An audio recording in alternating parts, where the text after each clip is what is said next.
کس انداز سے گزارنا ہے، دنیا میں کس انداز سے رہنا ہے۔ قرآن کریم میں 19ویں پارے میں سورۃ الشعراء میں، سورۃ الشعراء سے پہلے رب العالمین نے 10 آیتیں نازل فرمائی جس میں انسان کو زندگی گزارنے کا اصول بتایا، طریقہ بتایا۔ پہلی بات وعباد الرحمن الذین یمشون علی الارض ہونا،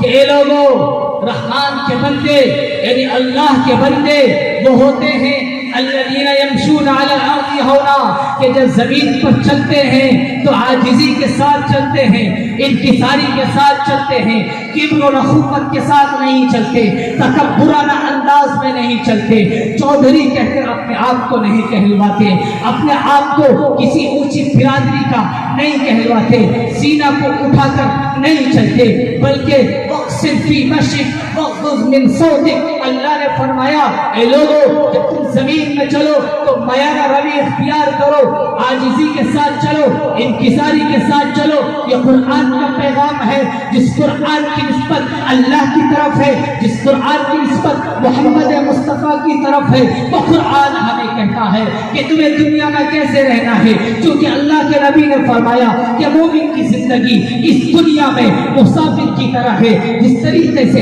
ایک مسافر زندگی گزارتا ہے، ایک راہگیر ہوتا ہے، وہ راستہ چلتا ہے، وہ کہیں مستقل طور پر ٹھہرتا نہیں ہے بلکہ اسٹیشنوں پر قیام کرتا ہے، کسی ہوٹل پر ٹھہر جاتا ہے، 1 دن کے لیے 2 دن کے لیے، پھر اپنا سفر آگے کو طے کرتا ہے۔ ایسے ہی اس دنیا میں رہنے والا انسان، ایسے ہی اس دنیا میں رہنے والے ایمان والے بندے مسافر ہیں۔ جب یہ دنیا میں زندگی گزاریں گے، جب یہ چلیں گے تو یہ راستے سے گزریں گے تو راستے میں چلنے کا انداز کیا ہوگا؟ الذین یمشون علی الارض ہونا، کہ زمین پر عاجزی کے ساتھ چلیں۔ کیوں؟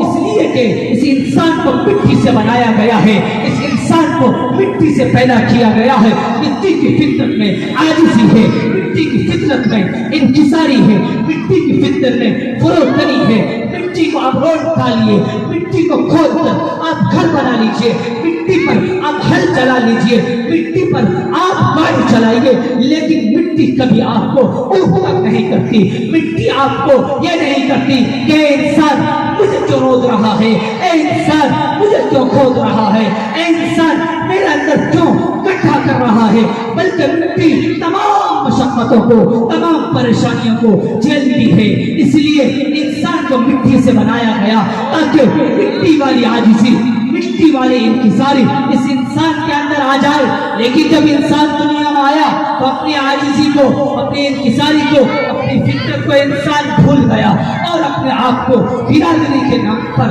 سینہ ٹان کر چلنا شروع کیا۔ لیکن قرآن میں اللہ نے منع فرمایا، قرآن کے 15 پارے میں اللہ نے اعلان کیا وَلَا تَمْشِ فِي الْأَرْضِ مَرَحًا إِنَّكَ لَن تَخْرِقَ الْأَرْضَ وَلَن تَبْلُغَ الْجِبَالَ طُولًا۔ اے لوگوں زمین پر اکڑ کر مت چلو، زمین پر تم زمین پر اکڑ کر چلو گے، تم زمین کو پھاڑ نہیں ڈالو گے، تم سینے کو اونچا کر کے چلو گے، سر کو اوپر کی طرف کھینچ کے چلو گے، تمہاری لمبائی پہاڑوں کو نہیں پہنچے گی بلکہ تم وہی انسان رہو گے۔ ہاں یہ ضرور ہوگا کہ تم اللہ کی نظروں میں گر جاؤ گے۔ اس لیے جو انسان عاجزی کرتا ہے اللہ اس کو اٹھاتا ہے، اللہ اس کو بلند کرتا ہے۔ اللہ کے نبی نے فرمایا، حدیث میں آیا کہ اللہ کے نبی نے یہ ارشاد فرمایا، جب بندہ کوئی عبادت کرتا ہے، جب بندہ کوئی عمل کرتا ہے اور عمل کے بعد یوں کہتا ہے اے اللہ میں نے کچھ نہیں کیا، سب تیرا کمال ہے،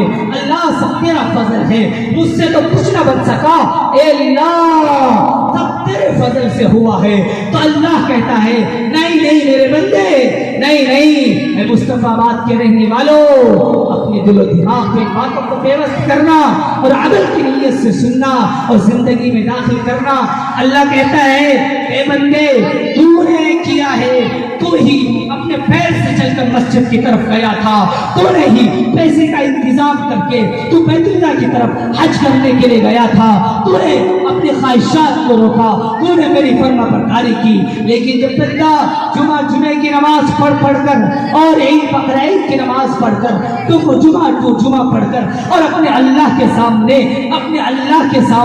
یہ کہتا ہے، اپنے آپ کو بڑا بننے کی ظاہر کرتا ہے اور یہ سوچتا ہے کہ میں نے نماز پڑھ لی جمعے کی، میں نے عید بقر عید کی نماز پڑھ لی، تو اللہ کہتا ہے تو نے کچھ نہیں کیا ہے، تیرا اس میں کوئی کمال نہیں، توفیق دینے والا میں، تیرے دل میں بات ڈالنے والا میں، بلکہ میں نے تیرے دل میں ڈالا، تو جمعے کے لیے مسجد تک گیا، میں نے تیرے دل میں بات ڈالا، تو مسجد تک گیا عید کی نماز پڑھنے کے لیے، بقر عید کی نماز پڑھنے کے لیے۔ میرے بھائیوں، اس لیے اللہ نے فرمایا الذین یمشون علی الارض ہونا واذا خاطبهم الجاہلون قالوا سلاما، کہ اللہ کے وہ بندے جو نیک بندے ہوتے ہیں، جو اللہ کے آگے عاجزی کرنے والے ہوتے ہیں، اللہ اس کی عظمتوں کو بڑھاتا ہے، اللہ اس کو بلندیوں تک لے جاتا ہے، اللہ اس کو پست نہیں کرتا، اللہ اس کو ذلیل نہیں کرتا۔ لیکن جو اپنے آپ کو بڑا بننے کی کوشش کرتا ہے اور صرف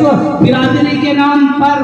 خاندان کے نام پر اپنے آپ کو بڑا ظاہر کرتا ہے، سینے کو تان کر چلتا ہے کہ جو فلاں چودھری صاحب آ رہے ہیں، فلاں سید صاحب آ رہے ہیں، فلاں پردھان جی آ رہے ہیں، تو اللہ ایسے لوگوں کو کھلے عام ذلیل کرتا ہے، اللہ ایسے لوگوں کو رسوا کرتا ہے۔ دوسرا پیغام جو قرآن ہمیں کہتا ہے کہ آپ راستہ چل رہے ہیں، راستے چلتے چلتے چلنے میں رفتار آپ کا یہ ہو، بیانہ روی ہونا چاہیے، اعتدال ہونا چاہیے،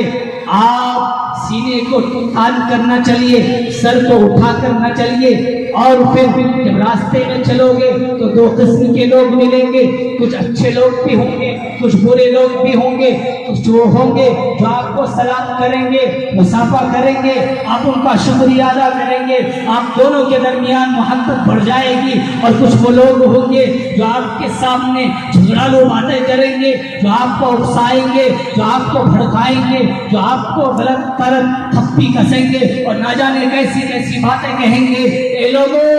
آؤ، میں کچھ اور نہیں سنا رہا، کسی عالم کی کتاب کی بات نہیں بتا رہا، نبی کی حدیث نہیں سنا رہا، بلکہ اللہ کا فرمان سنا رہا ہوں کہ رب العالمین آپ کو ایسے موقع پر کیا کہتا ہے کہ جب آپ راستے سے گزرو، راستے میں چلو اور جو لوگ مل جائیں جن کو آج ہم الگ لباس سے بھی پہچان سکتے ہیں، الگ انداز سے بھی پہچان سکتے ہیں، اگر ایسے لوگ مل جائیں اور آپ پر دھمکیاں کسے، آپ کو جھگڑالو باتیں کہیں، آپ کو فساد پر آمادہ کریں، تو آپ ایسے موقع پر کیا کرو گے؟ اللہ کہتا ہے وَإِذَا خَاطَبَهُمُ الْجَاهِلُونَ قَالُوا سَلَامًا، کہ جب آپ کا تخاطب، آپ کا مخاطب کوئی جاہل بن جائے اور جاہل پنے کی بات کرے تو آپ ان کے سامنے ویسی بات مت کرو، بلکہ آپ کہو قالوا سلاما،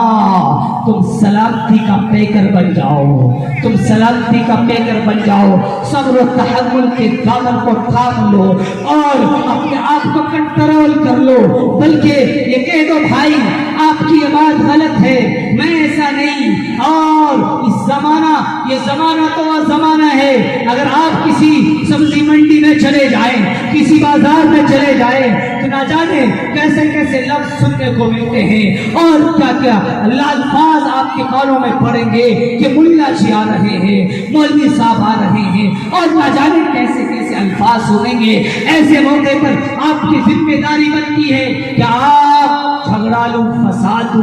فساد کا ذریعہ نہ بنے، بلکہ ایسے موقع پر صبر و تحمل کا دامن تھامے رکھیں۔ اسی کو قرآن کہتا ہے وَإِذَا خَاطَبَهُمُ الْجَاهِلُونَ قَالُوا سَلَامًا، کہ جب آپ سلامتی کا پیکر بن جاؤ گے اس کو احساس ہوگا ارے ہم نے اس کو ابھارا تھا فساد پر، ہم نے اس کو ابھارا تھا جھگڑے پر، لیکن یہ تو بڑا